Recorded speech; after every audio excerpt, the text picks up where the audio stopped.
নমস্কাৰ, এটা নতুন ভিডিঅ'লৈ স্বাগতম জনাইছোঁ। আৰু বহু দিনৰ মূৰত আজি অলপমান মানে বজাৰলৈ যাবলৈ ওলাইছোঁ। বহু দিন হৈ গ'ল ওলোৱা নাই। তাৰপিছতে মানে জোতা এযোৰ ল'ব লগা হৈ আছে। একদম ঠাণ্ডাত মানে ইমান জোতা আগৰ যিবিলাক জোতা আছে মানে পিন্ধিব নোৱাৰোঁ, আঙুলিটোত কষ্ট পাওঁ। ভাইটি হেমপ্ৰকাশ আহিছে, তাৰ লগতে যাম এতিয়া। আৰু আজি ৰাসৰ পূৰ্ণিমা, মানে কি ধুনীয়া লাগিছে হেৰিটো, চন্দ্ৰটো কপিলীৰ সতে। সাংঘাতিক, বহুত বেছি ভাল লাগিছে দেই। আৰু জোতা ল'বলৈ আহি গ'লোঁ। এই জোতা লৈছোঁ, বৰ কিমান 430 টকা লৈছে। মানে এনে 7 নম্বৰ পিন্ধোতে 9 নম্বৰ ল'ব লগা হৈছে আৰু উপায় নাই মানে ভৰিৰ কাৰণে।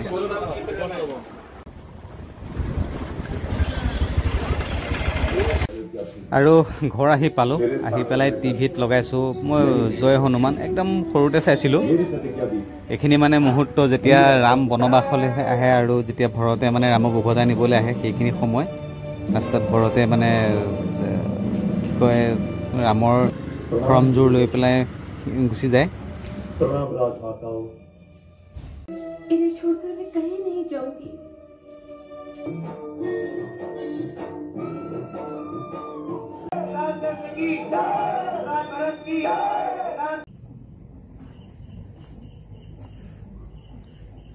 আমাৰ এইকেইটা আছে, কি আৰামত হৈছে। কি হ'ল এইখন, হা কি হ'ল? আৰু আজি পূৰ্ণিমাৰ জোনটো চাওক, ৰাস পূৰ্ণিমাৰ জোনটো যে মোৰ ইমান বেছি ভাল লাগে। মানে চব পূৰ্ণিমাতে ভাল লাগে, কিন্তু কিবা এটা বিশেষ লাগে ৰাস পূৰ্ণিমাৰ জোনটো, বহুত বেছি ভাল লাগে। আৰু জয় হনুমানৰ ক্লিপ এটা দেখিলি, মানে আমি বহুত সৰু থাকোঁতে চাইছিলোঁ। কেতিয়া চাইছিলোঁ একদম মনত নাই। DD নেশ্যনেলত দিছিলে তেতিয়া, সম্ভৱ মঙলবাৰে 9:30 বজাত দিছিল নেকি, যিমান দূৰ মনত পৰে। বহুত বেছি ভাল লাগিছিল তেতিয়াই। আৰু এতিয়া চাইছোঁ মানে সেই মোৰ ব্যক্তিগতভাৱে মই যেতিয়া মানে ধৰি লওক সদায় অকণমানকৈ চাই থাকোঁ, মানে আগ্ৰহটো সেই একেটাই আছে। বহুত বেছি ভাল লাগিছে। আৰু তাতে যিবিলাক মানে আদৰ্শ দেখায় সঁচাকৈ, মানে এতিয়া ধৰি ললোঁ অথনি দেখিলোঁ মানে মানে ভৰতে ৰামৰ খৰমযোৰ নি পেলাই যে সিংহাসনত বহাই যায়, শুনি আছিলোঁ ইমান দিনে। কিন্তু মানে মই ধৰি লওক পুৰণা ৰামায়ণখন মই চোৱা নাই।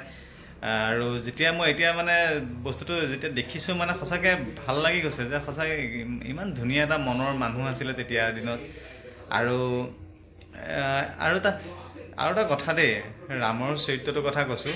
ৰাম সঁচাকৈ বহুত ঠাণ্ডা মুণ্ডা আছিলে, ইমান ধুনীয়াকৈ মানে কৈকেয়ীয়ে যেতিয়া হেৰি দিছিলে, মানে ৰামক বনবাস দিছিলে, ৰামে গৈ পেলাই যেতিয়া ৰাম কৈকেয়ীৰ সন্মুখত গৈছিলে, কৈকেয়ীয়ে তেতিয়া মানে যদিও মন্থৰাৰ কুমন্ত্ৰণাত তেওঁ তেনেকৈ ক'লে, কিন্তু পিছত যেতিয়া ৰাম ওচৰলৈ গৈছিলে, কৈকেয়ীৰ ওচৰলৈ, তেতিয়া মানে কৈকেয়ীয়ে মানে ৰামক দেখি পেলাই ৰ'ব পৰা নাছিলে, বহুত কান্দিছিলে। তাৰপিছত কৈছে নাই মই এইটো উঠাই ল'ম।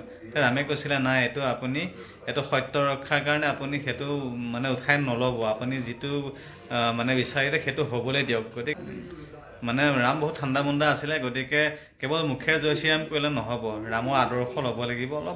অকণমান কথাতে উগ্ৰ হৈ পেলাই জয় শ্ৰীৰাম কৰি থাকিলেও নহ'ব, অলপমান ঠাণ্ডা মুণ্ডাও হ'ব লাগিব। বহু ক্ষেত্ৰত ভাবি চিন্তি মানে কাম কৰিবলৈ, তেতিয়াহে জয় শ্ৰীৰাম ক'লে ভাবোঁ মানে তাৰ ফল ধৰে বুলি ভাবিছোঁ। আৰু বহু দিনৰ মান এটা ব্লগ ভিডিঅ' বনালোঁ, বাওঁহাতেদি মানে বনাবলৈ বৰ কষ্ট, সোঁহাতেদি ল'ব নোৱাৰোঁ। আৰু অহাকালিলৈ মোৰ প্লাষ্টাৰ খুলিব, গতিকে